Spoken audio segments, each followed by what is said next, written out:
So I'm going to kind of pivot a little bit on here. I met Colin at a General Semantics meeting, I think it was 3 years ago. We've become good friends. We both live in Toronto.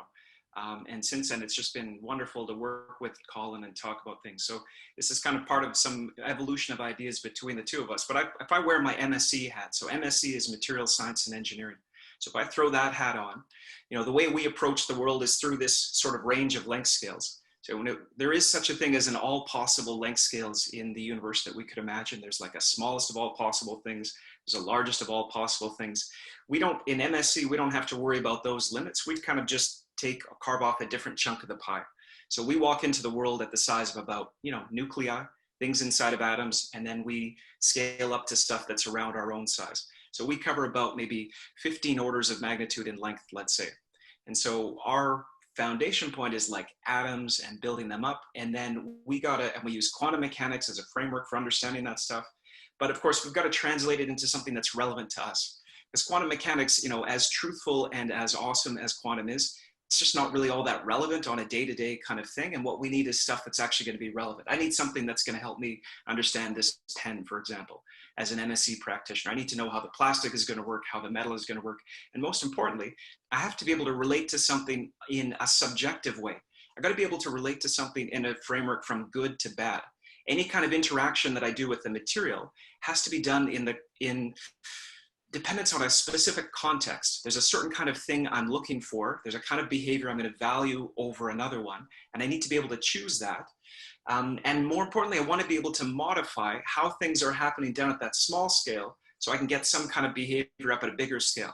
So for us in an MSc context, we're always bridging this range of length scales. We got to kind of take that quantum kind of perspective, turn it into something that's going to be helpful and relevant to me as like a subjective vantage point in the world. Who's going to care about things in terms of values? So I got to be able to make that bridge. And I guess what this exercise that we're doing in a course that at U of T that Colin's been a part of is we're trying to map this over a whole bunch of different types of solutions. So from an MSc context, we solve different kinds of material systems. We look at metals and plastics and composites, and we design things. We look at all the kind of ordinary bits of matter that are sort of around us. And what's interesting is we have like the same framework for everything. And so what we're trying to look at is how do we develop, in essence, an empty connectome. So a connectome here meaning just like a framework of relations. How do we categorize contextual space so that we can generate meaning? And what we want to be able to do is create simplified patterns for being able to do that more quickly. It's not that we're trying to create any specific answer. We're just trying to create an easier pathway to get to answers. So this is like an answer-free approach. We're not trying to come to some final answer or anything. We're just trying to make it easier to get to answers. And the lesson that we have out of materials, I mean, there's one really big lesson. It's that like they're complicated. There's all kinds of stuff that's going on and little details matter. Tiny details that might seem really imperceptible and may not even seem all that significant can have huge consequences. So 3 minutes, please, Glenn. Sorry, 3 minutes? 3 minutes. Sure. So in some past conferences at General Semantics workshops, I've talked about dislocations, and dislocations are this feature that we discovered in the 1930s. They were hypothesized. It was a really controversial thing for a few decades afterwards. And it's just this tiny little energy ripple inside of a lattice and the way the atoms fit together. And these little features of energy, they matter. And so this was kind of the big output of, let's say, new intuition that we got from materials in the 20th century, is that all the little things matter.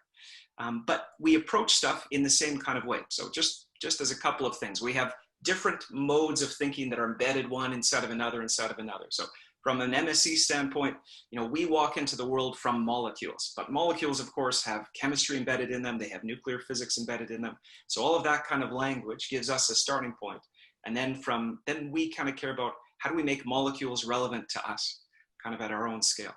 And so in this course, it's what we're trying to do is figure out how do we as people sort of fit into this thing. And I like this kind of, this is a terrible schematic, but this is kind of getting out to the point of the map and the territory. So of course, what I've got here as model, these are our maps. Actuality is the territory. And there's always this kind of boundary in between us, our subjective, uncertain reference point. We're always in a position where we're lacking information. And we have to be able to make sense of actuality somehow. We do it through models. And I guess what this landscape of materiality and ologs that Colin was kind of framing at the beginning here gives us a range of different kinds of things that exist over that size scale from like quantum up to our own range. And so there's kind of like a ladder of complication, and understanding the steps on the ladder kind of makes it easier for us to understand general kinds of dynamics and relationships, because as I said, materials are complicated. There's like a lot of stuff. We need easier materials to understand more complicated ones, and then the next more complicated, and the next more complicated.